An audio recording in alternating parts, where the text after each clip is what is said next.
What's up YouTube? My name is Achilles and we've got our first official synopsis and announcement for Kamen Rider Revice, this next year's Kamen Rider and the 50th anniversary rider. So without further ado, let's get to all the big news and some controversy. Boom! This, y'all, is the first official picture we have of Kamen Rider Revice. But it is not just Revice. In fact, it is not Revice at all. It is Kamen Rider Revi and Kamen Rider Vice. As you see here, the same beautiful suit we've seen before. I am absolutely digging this color scheme too, Mark. It looks insane. It's beautiful. I think it's a great suit. Kamen Rider Revi, as much as I didn't like it before in the smaller leaks and pictures that we got, I'm kind of liking the stitching on it and everything. And I think it'll grow on me. I can't wait to see how he's going to Henshin, because his belt is not the same as Revi.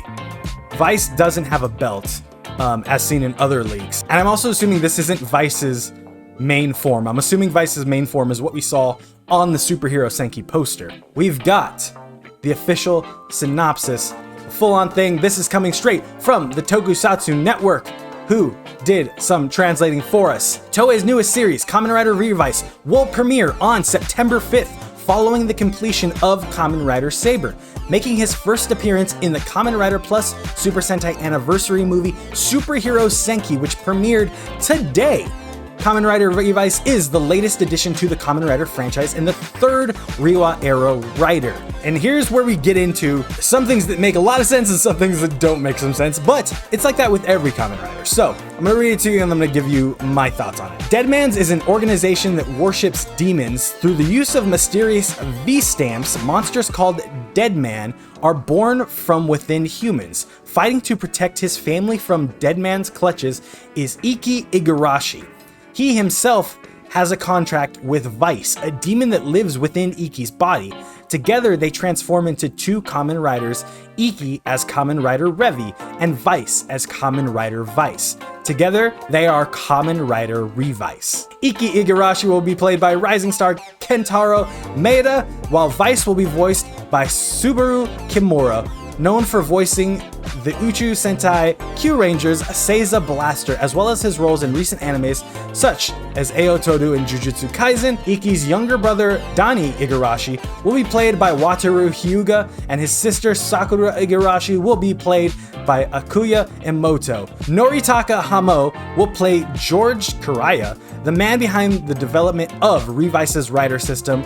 Olteka, one of Deadman's leaders, will be played by Hayata Seki. The press conference introducing the cast and the theme song's artists will be held on July 27th at 12 p.m. Japan Standard Time and will be streamed to the general public through Toei's Tokusatsu YouTube channel. Kamen Rider Revice will begin airing on September 5th. I am so stoked for them to be based on dinosaurs, because they obviously are.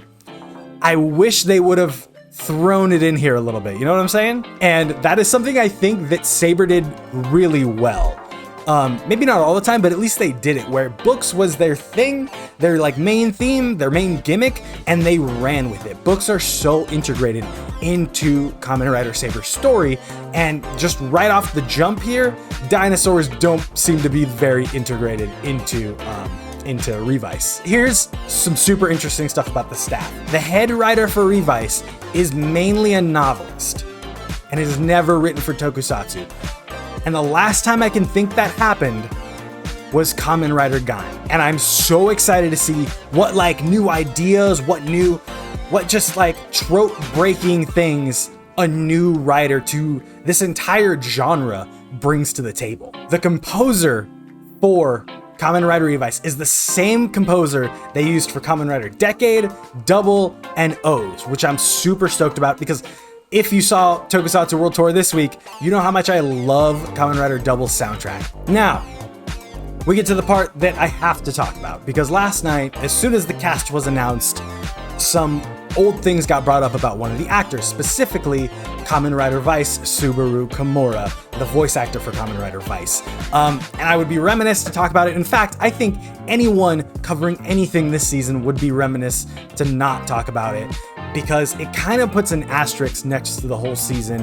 And I will give you the facts, and I will give you my opinions, and I'm going to give you some opinions of some people I truly respect in the space that I think can talk about it better than I can. So, the voice for Kamen Rider Vice, Subaru Kimura, kind of controversial. Basically, this is one of the posts from his Instagram of this picture, and then the next picture in the post is right here of him mocking, let's just put it out there, mocking the African culture presented in the first picture. The other thing is, he's done blackface before.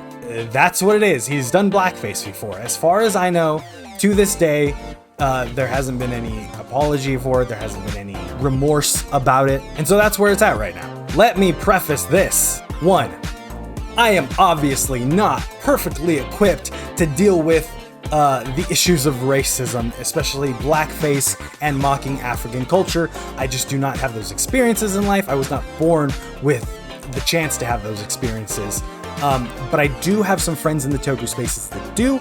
I encourage you to search out Black and African creators like the Legion of Boom. They are a series of African American content creators who put out great things, and I think they can speak better on this than I can a little bit. So let me pull up their tweets for you. First off, Sentai5 saying, I don't know how I didn't see this last night, but glad the TL brought it to my attention. Unacceptable. Don't do dumb shit like this. If you feel you don't want to watch Revice, I'd say you're justified.